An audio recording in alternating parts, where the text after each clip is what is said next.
Hello, boys and girls. Let's start with our calendar. The day of the week is Wednesday. The number today is 8. So let's count up to 8. 1, 2, 3, 4, 5, 6, 7, 8. So the month is April and the year is 2020. So it is Wednesday, April 8th, 2020. Okay, so yesterday we read the story about the lion and the mouse.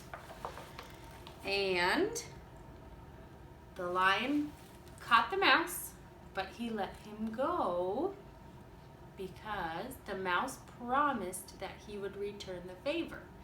And did he eventually return the favor in that story? He did. He helped the lion escape from the ropes or the net set by the hunters.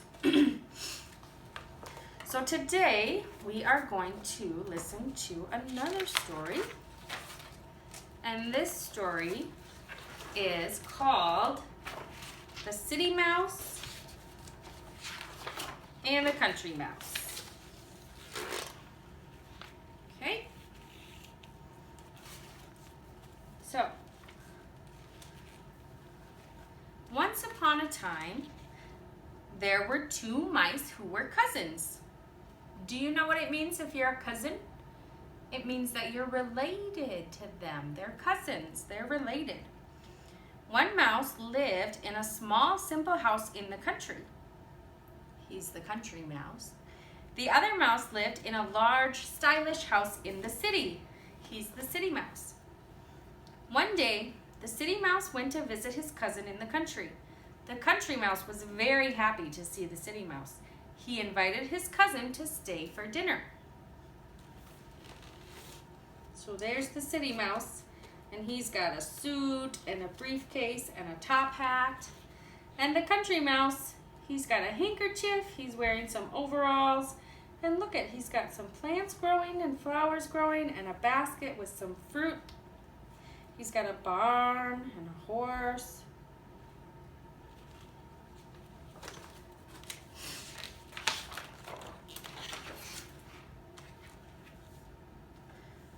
The country mouse pulled two silver thimbles up to a spool of thread.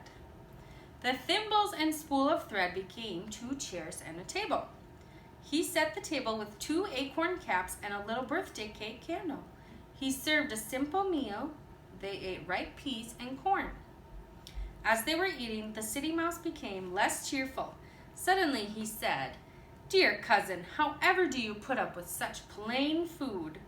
The country mouse was thoughtful for a moment. Then he replied, "My apologies, cousin, but this is what we eat most of the time in the country." Did the city mouse like the country mouse's food? What do you think?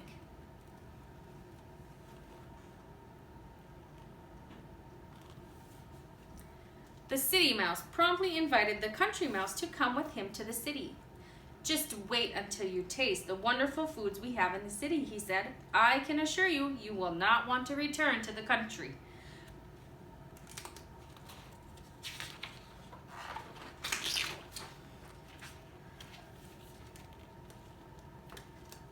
So the city mouse and country mouse set off. They scampered through the fields and the neighborhoods and into the city. They arrived late that evening. The country mouse saw immediately that his cousin lived in a very grand house. That means that his house was very big and fancy. "Shh," said the city mouse as they entered the house through a little hole in the wall. "We don't want anyone to hear us." The city mouse led the way as he dashed from room to room, making sure no one was there.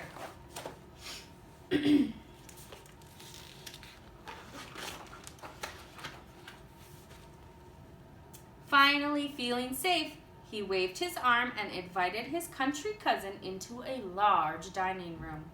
Once there, they ran up the leg of a huge dining table. The remains of somebody's magnificent feast or a big special meal with lots of food still lay spread out on the table. They had left behind their silverware, their crystal glasses, their napkins, and a lot of their delicious food.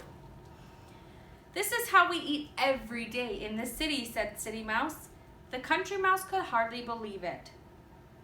There was so much fancy food. There were bunches of fresh green grapes left behind. There were even slices of a delicious chocolate cake with a luscious icing.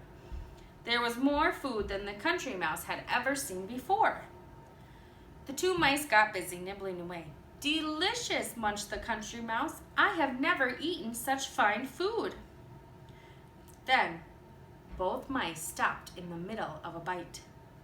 They heard loud growls, snarls, and hisses nearby. What do you think it could be? Maybe the people have a dog or a cat? Or do you think it could be, oh, it says it's hissing. Maybe it could be a snake hissing? I don't know. Let's find out. "Quick, follow me," yelled the City Mouse.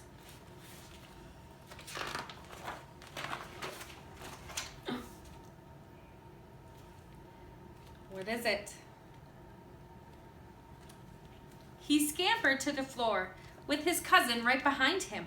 At that very moment, an angry-looking cat raced into the dining room. The two mice raced for their lives. Ooh, how do you think the mice felt now? They were probably scared, huh? They escaped just in time, dashing through a small hole in a wall. Oh, there's that word, escaped. And we learned in the story The Lion and the Mouse that the mouse helped the lion escape. And so now the mice escaped. That means they got away. "Whew, that was close," said the City Mouse. "We'll wait here until they leave. Then we can finish our meal." But the Country Mouse was so frightened or scared, he couldn't reply. He had never been in such danger before. He thought about his simple house in the country, and he realized how much better he liked it there. He decided that it was time to go home.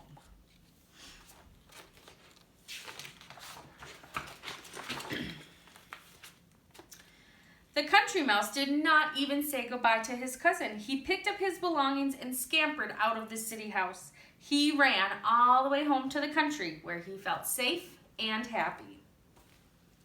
The end.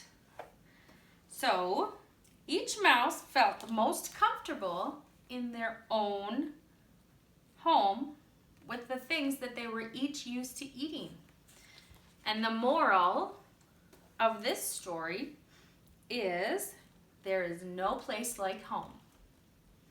So I hope you all are enjoying your time at home with your families, and Miss Ashley will see you later. Goodbye.